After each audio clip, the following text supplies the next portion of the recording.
Now, I'm an extra excited person because when I was a high school student, I would listen to this person's speech, Twin Science and Robotics.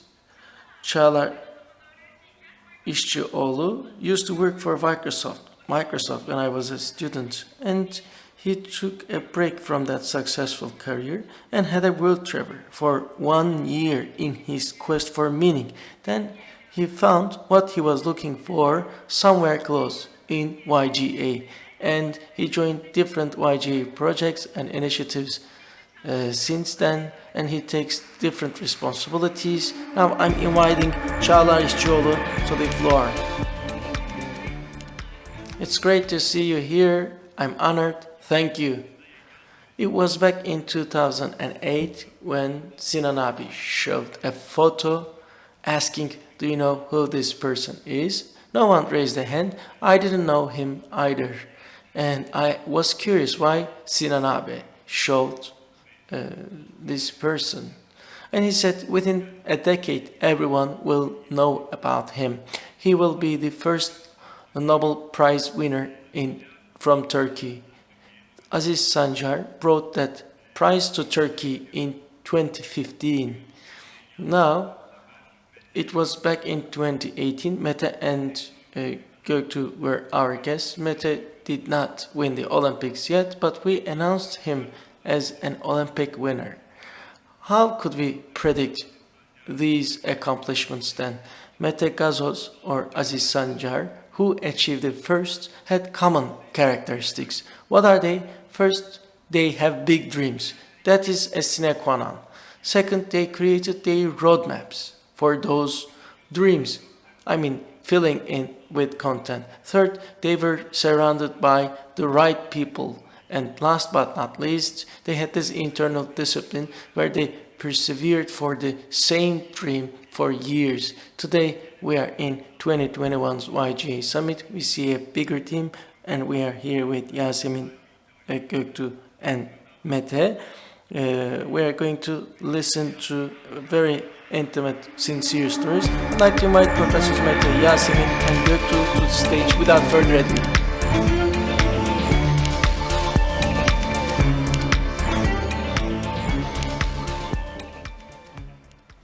Welcome, Yasemin. Hi, Mete. Hi.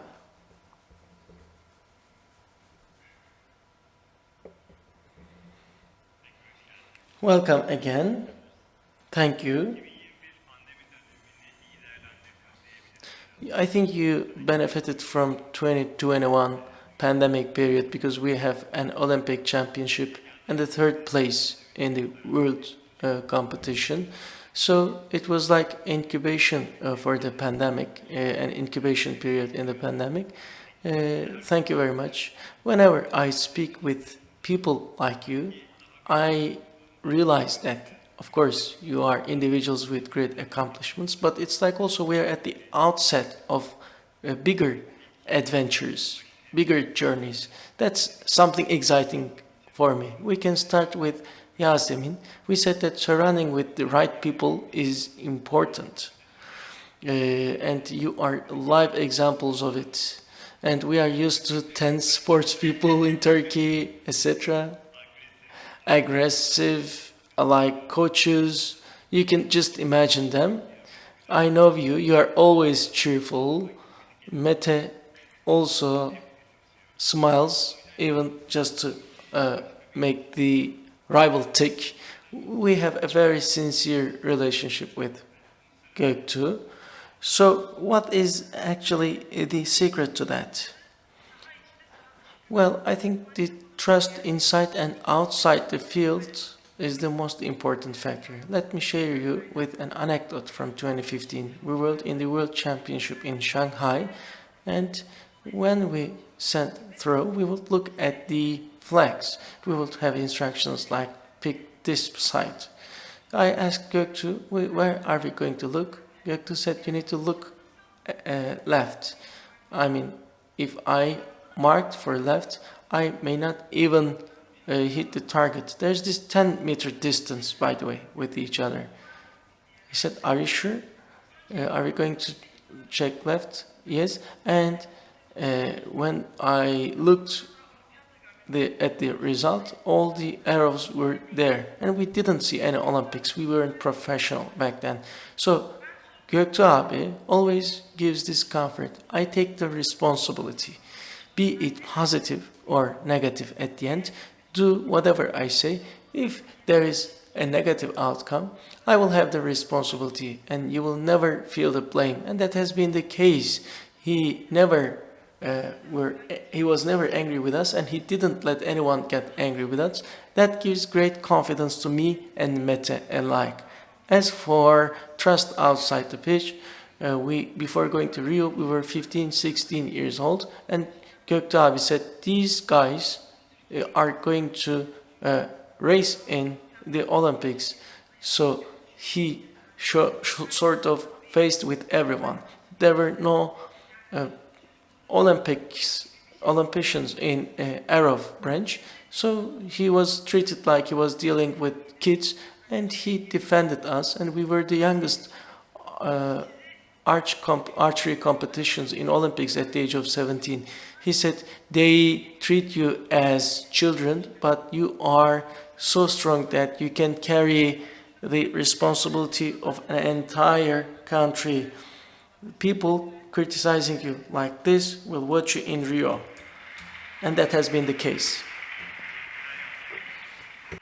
Buradan da ben Mete'ye dönmek istiyorum. Mete, I would like to now give the floor to you. How are you doing, Mete? Thank you so much. How are you doing? Thank you so much.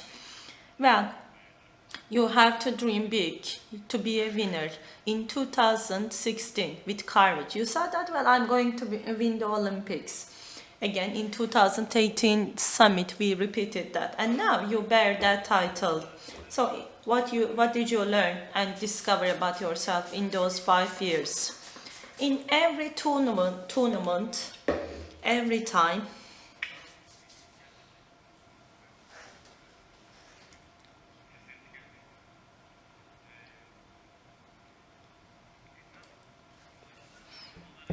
it was a learning experience. Well, actually, not the times that you win, but when you lose, both about your daily life or daily routine.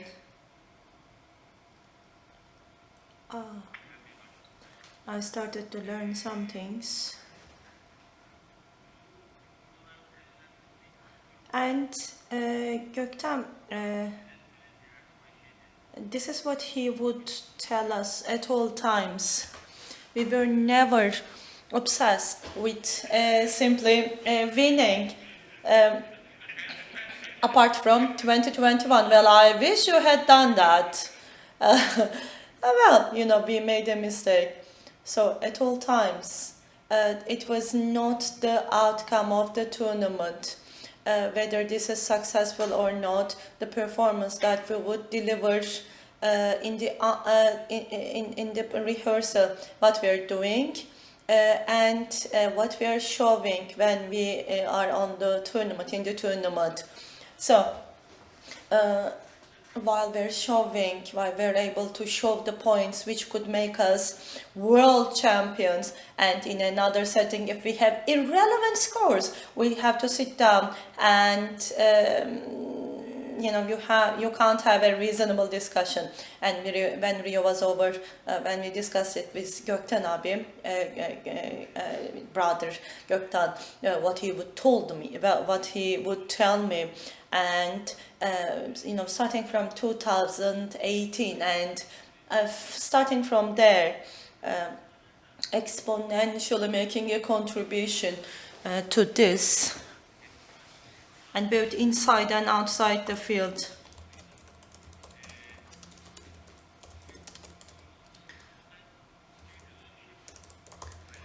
This is what I shared on Twitter, and then it really happened to be that way, and I'm so glad that you did that.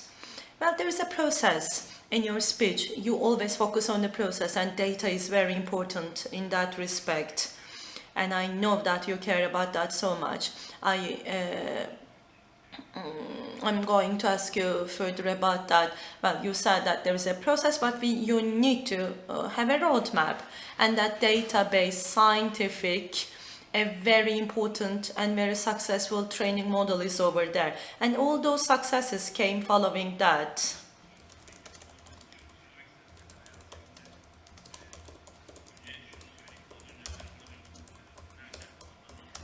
Well, actually, normally, culturally and socially, we tend to put the pressure on the young people, be modest, don't be too sharp, don't be a know-it-all. But since 2013, as we are working with the young people, this is our philosophy, and I'm a former athlete, and as a person who was pressurized in that respect, a good athlete, first of all, needs to be egoist. So perhaps you need to be slightly know-it-all so that you can set realistic expectations and targets for yourself, so that they have an awareness regarding themselves. And this is what we have always tried to do, to boost the self-confidence and egos of our athletes, to become slightly know-it-all. But in 2016, I was rather flabbergasted when I saw his statement in 2016. I was rather, anxious because it was a huge promise. And Mete put that target as an Olympic medal, as a target. And in 28th week of 2021, which was obvious in 2016, and in a tournament, we needed to come up with a roadmap to simply increase the performance up to the peak part. And since 2013, since day one, every step they take, every progress they make, every level or their ratio of their pulse, we are accumulating every piece of data in a data bank. So first of all, we would like to create a small basin or data bank for all of the young athletes. But then again, in time, we learned how to process that data. Let me give you very small examples. Only in 2021, we had a rehearsal plan of 40 weeks, 303 days, Mete and Yasemin, 3 arts, Arabs, and then remaining 42 days were spent in the international contests, not the national ones. And among those 42 days, 3,712 moves made by Mete, and the 12th one is actually the arrow when the TRT narrator said Mete is now hitting the target and he's becoming a champion. And he ran for 319 minutes and 3,700 kilometers in total. When you simply go back and have a retrospective of 8 years, we have the formula, a winner formula of an Olympic gold medal. And what we need to do is to motivate the up and coming young athletes in this respect. But in business community, in culture and arts, some achievements are not always tangible, or they're too precious to put a price on those. But when you look at the body or physical exercise, what is the effort that you have to put? This could be formalized. And of course, not having the data is important, but you need to process it in the right fashion. Leonardo da Vinci wrote in his diary, and I always remember that without using the science and simply training, is like navigating a ship without a steering wheel. Well, the ship will go anyway on the sea, but you have to be in charge to navigate it in the uncharted waters. So as this is one of your titles, prediction, and as I have said, in 28th week in 2021, it was important for us to foresee where he would stand. If we could do that, we could have won the realistic targets. We could give it a try. After 2016, we did a training method, and we simply put it into a test, and he won the Mediterranean Games. and we twisted it in 2017, and then he won the world medal. And in 2019 we put on top of that, and again he would comfortably won, even more comfortably with this very performance. He won the world championship, and I think we were a great team. And again, in the 28th week of 2021, he became an Olympic gold winner. We have the formula, and the rest is up to the motivation of the up-and-coming young athletes, so that they are ready to put the efforts. I think you are balancing it greatly. On one hand, you have a wild discipline of this crazy training method and training program, and on the other hand, you have given them a space of freedom, because you know them very well and they know you very well. How can you do that? We work with a very crowded team, and we have so many eyes observing Yasemin, Mete, when they get bored, what they need each and every day. We try to foresee and assume and plan it accordingly beforehand. Well, of course, these are long times when you go to the camp. They are disconnected from their peers and their families, and it's not very easy to manage that, particularly at this age. But if you could guide them in the right fashion, and if you are aware of the fact that what you do pays off, then you could motivate them. But of course, as we heard from you, there are different responsibilities. Simply, they have lives, schools, they have their peers, their parents. We have responsibilities regarding their academic lives, or their social lives, or their individual lives, and we try to do our best to bridge the gaps. We always try to end the internal meetings with topics which could contribute to their well-being, social, academic, or cultural well-being. So, for example, we are prohibiting the use of Turkish for a given time in order to encourage everyone to speak English, and it could be rather harsh. Or sometimes we are not talking about archery, even though we are throwing arrows. For 1 or 2 weeks we don't talk about that, and that means that we have to talk about something else for 1 week, for 2 weeks. Mete and Yasemin are very creative in that respect. Can I speak?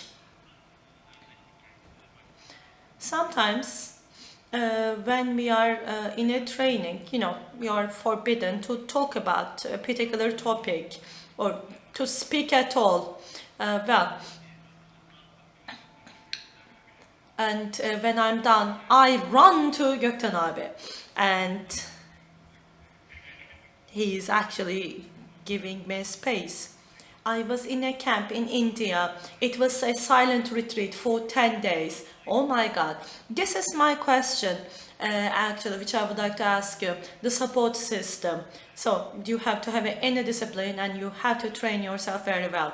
And archery, it seems to be a very individual sport, but of course you should not be deceived by the looks. Your parents, your coaches, it's a collective success story. This is what I wonder. Yasemin and Mete, first I would like to ask you, how are you supported by your trainer Göktuğ Hoca? And also, as Mete and Yasemin, how are you supporting one another, particularly when you're in challenging times? So me and Mete, we are completely different, simply incompliant characters, but because of that we have a harmony. We have a training of not speaking. Mete can't simply sit down, and I'm completely happy with that. It's okay, because my mind is speaking at all times. I could do it the whole training time, but when we're in the field, completing one another's shortcomings like a puzzle, whatever piece we are missing, they are settling it down. When we are in the field, the spectators would know that one person is throwing an arrow, the other person standing down. This is our biggest weapon. Well, this was one of the discoveries of Göktuğ Hoca. Well, the brain does not have, it is impossible to shut the brain down. That's why we give directives to one another.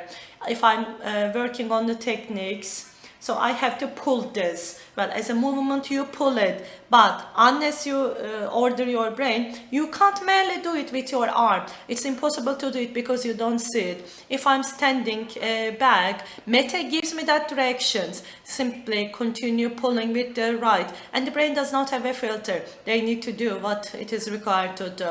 Or sometimes I give directions to Mete, and we are always speaking to one another. And while we're throwing arrows, this is what we do. When we are on that map, it seems to be a single person, but actually it's the combination of us both. We are throwing arrows. I think this is our unique selling proposition. We were fourth in the Olympic Games. Well, we were devastated, but next month in the Global Championship, personally after that, I was through ups and downs, and Mete became a champion, and it really motivated me, because I was very happy on his behalf, and he was lifting my mood. And when we were third winners in the United States, so we won the first mixed team gold medal for our country. So these are lifting our spirits up. And this game, in this game, we come fourth. Another one, we could be the third one. Compared to the other teams, for example, they lose in the first tour, and they show up a different performance. But we always have an average, which is foreseeable.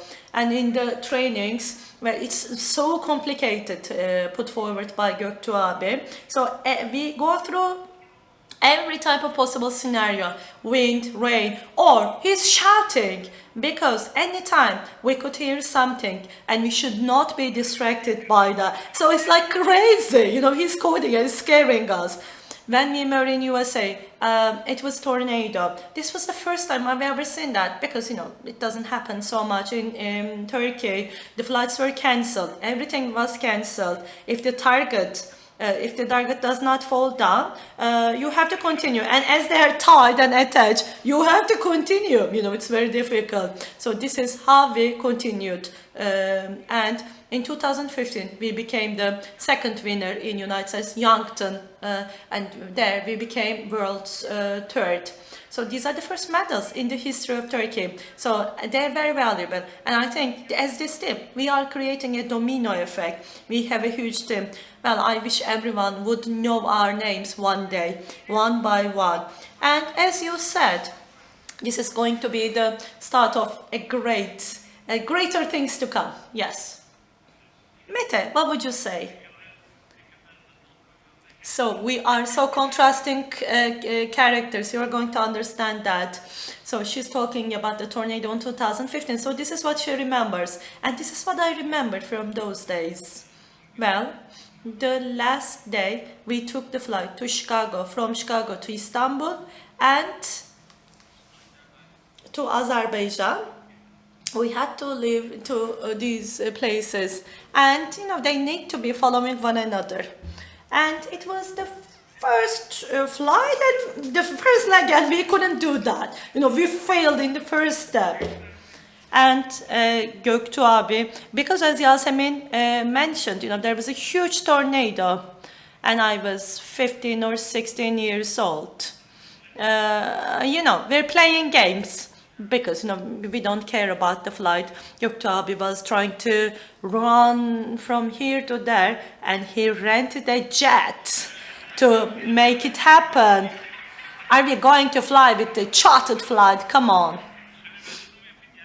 Okay, either we had to rent that jet, or you were going to read it on Milliyet, because there is European Games, and the team got stuck in United States. We can't represent, and you know, because of the accreditation deadline, we could not send anyone. We had to bring you and Mete to Baku, and we arrived in the morning, and it was 7:30. Everything had already started. Yeah, so first time ever on the jet. And I'm trying to push this button, do that, and Göktuğ abi was like, Mete, don't do that. Well, this is why we brought you over here. And then we arrived in Chicago, and we were sort of midway. And from where we landed, there was a message to the walkie-talkie of the pilot. What is it? In the apron. So there was this black bag, a luggage. And then, is this yours? They asked me. Göktuğ abi told me, Mete, this is yours. And I was eating chips and I was like, not. And we landed and you know what? Of course, I was missing my luggage. And there was a chaos. How are you missing your luggage? Because the national team stuff is there. But I'm a ridiculous person, so it turned out to be that I was carrying my jersey, national jersey, on my backpack. But, you know, it has nothing to do, so it is actually what I had to wear.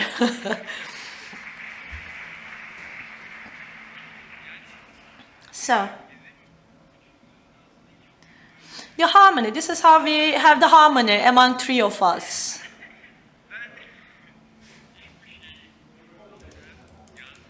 So I don't care about anything else.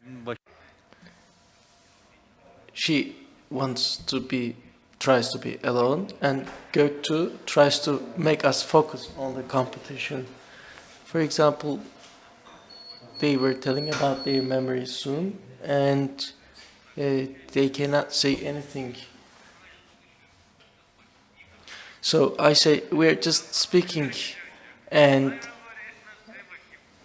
I mean, no, there is no wind here, I will check here, etc., etc. She just makes this movement, gesture, and then we understand each other. Our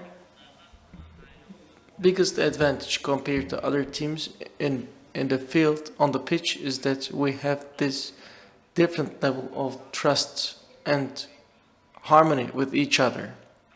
Also, that trust and harmony among three of us is at a very different level. When we go outside, we know that all three of us will have that excitement, that representation feeling nowhere else. We don't have that chance again. We have done our best. We have made great sacrifices. We have worked out a lot. So nothing will just magically touch us and change all the things. That's why we make the most of it. That's why we enjoy it to the fullest, as we trust each other. And we do it willingly, with all our heart. That's why I didn't feel like that in those hours, as brother Göktuğ explained. 8 hours, 10 hours actually are very long in the Olympics, but you don't feel it during the occasion. I think that's why we have this element. That's why we have this chemistry with each other. You are wonderful. Also, Coach Göktuğ, this is not a unilateral relationship, right? Sometimes you have your lows, and Yasemin and Mete support you too. Definitely, I learned many things from them, because I have reached now a different age level. I have differing interests. They always keep me fresh. They update me about what young people experience. And this is, of course, a long and challenging process for all of us. When I have low morale or motivation, they realize it very quickly, and I like spending time with them so much that we forget about our troubles.